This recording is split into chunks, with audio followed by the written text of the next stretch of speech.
Bismillahirrahmanirrahim. Assalamualaikum warahmatullahi wabarakatuh.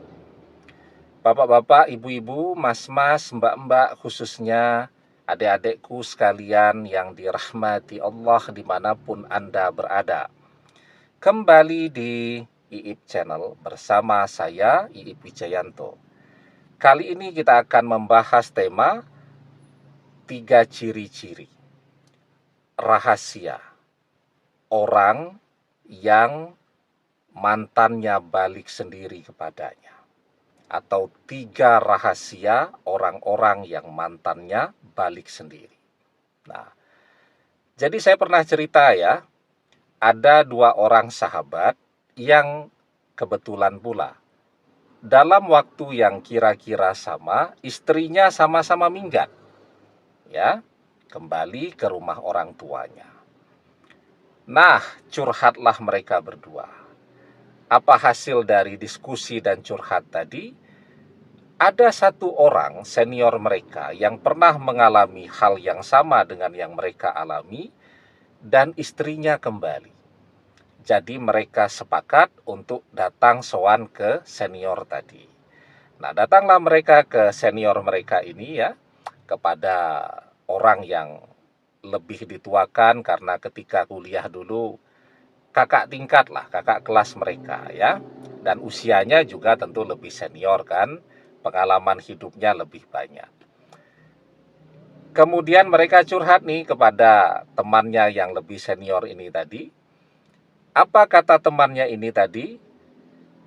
Setelah dia memberikan nasihat, ternyata dia juga dibantu oleh seorang guru, ya, seorang ustadz begitu.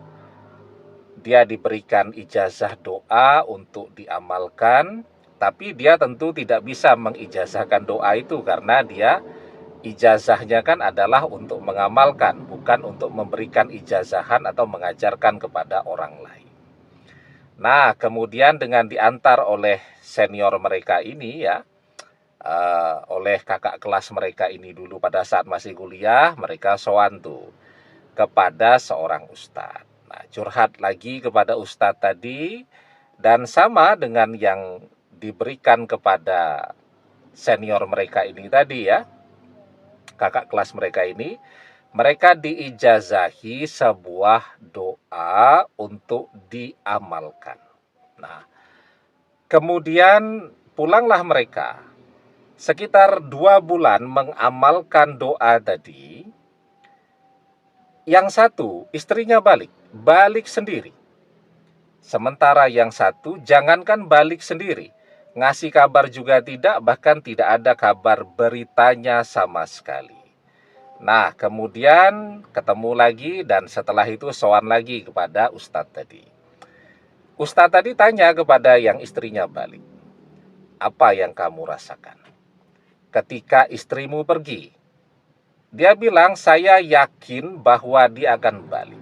Karena saya yakin dia cinta banget kepada saya. Ketika kami pertama kali berjumpa, dia belum pernah mencintai orang lain. Saya adalah cinta yang pertama di dalam hidupnya. Oke, ya. Terus dia bilang, istrinya itu juga sangat tergantung kepada dia ya, karena selama ini kan yang bekerja dia ya, sumber nafkah bagi keluarga mereka itu juga adalah dia ya. Dan istrinya itu ya juga punya keluarga yang sangat dekat dengan dia. Jadi keluarganya itu juga support kan agar dia bisa bersama lagi. Nah, jadi setiap hari di sana orang tuanya juga atau mertuanya si laki-laki ini menasehati agar anaknya ini pulang ke suaminya. Dia mengamalkan doa tadi, dia yakin karena uh, memang kondusif untuk dia. Orang bertengkar sesekali, minggat, balik ke rumah orang tua biasa kan. Nah, tetapi kan memang situasinya betul-betul mendukung dia untuk kembali bersama. Dia yakin. Maka setelah dia mengamalkan doa itu, tanpa repot-repot dia jemput, dia cari-cari, istrinya balik sendiri. Nah, Kemudian Ustadz tadi tanya ke yang satunya, kalau kamu apa yang kamu rasakan ketika istrimu minggat? Jawabannya, saya memang tidak yakin kalau dia akan balik. Kenapa? Ya karena sudah ada orang ketiga yang lebih segalanya dari saya. Orang tuanya juga membenci saya. Jadi mertuanya itu tidak suka sejak awal pernikahan itu. Cuman karena istrinya itu maksa, mereka ngalah. Tapi dalam perjalanannya mereka terus menghasut istrinya untuk bubar, untuk bercerai dengan si laki-laki ini.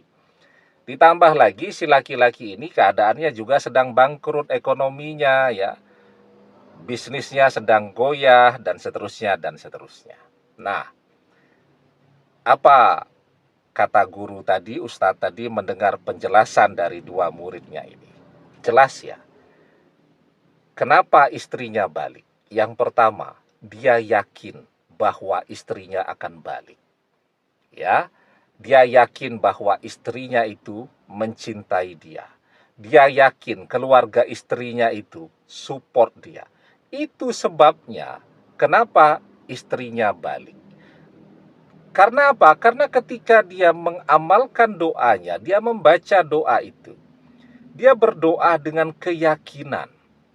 Ya, jadi ketika orang berdoa dengan keyakinan, apakah doa itu diijazahkan oleh seorang guru, ataukah dia berdoa dengan doa versi dia sendiri? Kan kita sebenarnya sering loh, setiap hari kita berdoa dengan doa versi kita sendiri.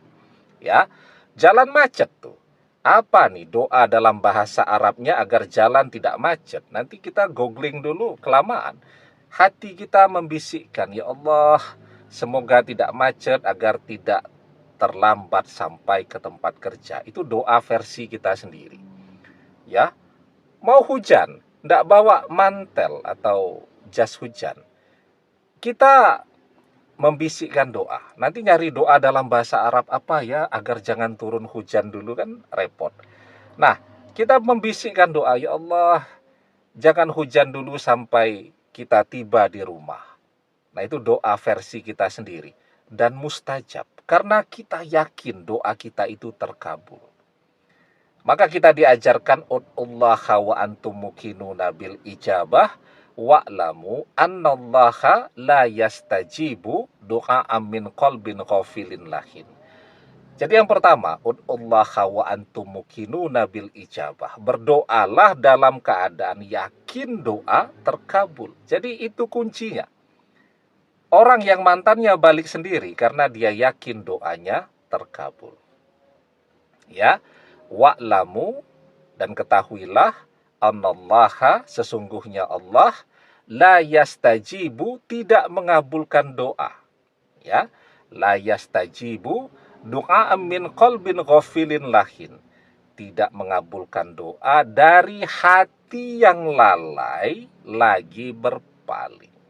Nah, yang kedua, apa artinya hati yang lalai? Hati yang lalai itu hati yang diliputi dengan keraguan. Tidak mungkin dia mau balik dengan saya. Apalah saya ini? Dia sudah punya pengganti saya. Nah, itu namanya hati yang lalai. Ya. Kemudian yang ketiga, berpaling. Ya. Ketika berpaling itu maksudnya kita tidak serius menginginkan dia kembali. Artinya kita berdoa itu ya untung-untungan saja. Siapa tahu kan, beruntung, kemudian dia balik. Jadi sebenarnya kita tidak sungguh-sungguh menginginkan. Kenapa? Ya karena kita sudah tidak yakin duluan, hati kita diliputi oleh keraguan, sehingga kita berdoanya juga menjadi tidak sungguh-sungguh. Jadi berpaling terus tuh. Ketika berdoa agar mantan balik, ya kita sambil melamun, membayangkan artis dan seterusnya dan seterusnya. Dan itulah yang menyebabkan kenapa sudah berdoa tapi doanya tertolaknya. Jadi 3 rahasia ini. Orang-orang yang mantannya balik setelah dia berdoa, 1, dia yakin doanya terkabul karena dia yakin mantannya ini mesti akan balik. Yang kedua, ketika dia berdoa, hatinya ya, tidak lalai, artinya tidak diliputi dengan keraguan. Ya, dia yakin. Nah, orang-orang yang kira-kira memunculkan keraguan, sudah lupakan mantan, masih banyak yang lain, nah dia hindari itu. Yang ketiga, tidak berpaling. Artinya ketika dia berdoa ya dia fokus, tidak memikirkan yang lain, apalagi mulai mencari atau memprospek pengganti mantan ya. Berdoa agar mantan balik. Juga berdoa agar seseorang yang diprospek tadi memberikan perhatian kepada dia. Nah, itu namanya orang yang berdoa tetapi berpaling dari doanya. Demikian, semoga bermanfaat. Wallahu a'lam bishawab, billahi taufik wal hidayah. Assalamualaikum warahmatullahi wabarakatuh.